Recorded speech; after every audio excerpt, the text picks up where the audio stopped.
At saka, taga-samba yung MC. Samba nila, imbita yan. Napakaganda naman. So, pwede pa magpa-autograph mamaya. Okay. Ako pinagpapasalamat at tayo ay nagkaroon naman ng isang bagong reunion for this year. Unang-una sa kay Paul, kay Benny, kay Selly, kay Noel, at higit sa lahat sa ilang bining, siya ay nandito pa hanggang ngayon. Sana ay patuloy tayong magkaroon ng ganito kahit yung mga kabataan ngayon na sumisibol ay huwag kayo magsasawa. Sana kayo ay maging inspirasyon namin para doon yung mga aming pinakapangarap ay makita namin sa inyo.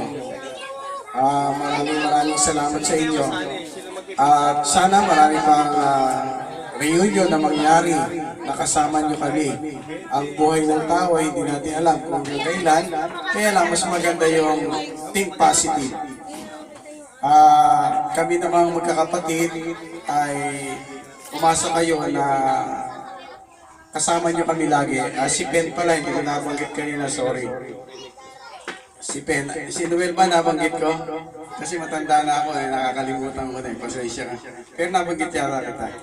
Maraming salamat sa inyong pagdalo. Pero mamaya hindi na ako makapagsasalita siguro. Sasamantahin unahin ko na yung pagkakataon.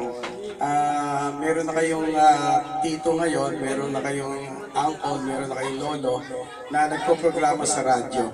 Sana tangkilikin niyo yung program ko every Sunday, 8 a.m. hanggang 9 a.m. in the morning sa 95.9 FM.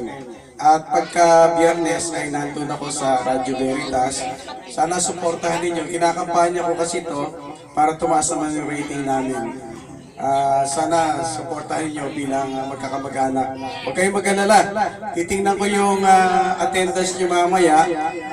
I-create ko kayo by group. Kasi pag binati ko kayo ng diretso, sa inyo pa lang ubos na yung programa ko. Kaya maraming salamat sa inyo. At sana pagkilikin ninyo yung ating reunion lagi. Salamat. Ikaw, mga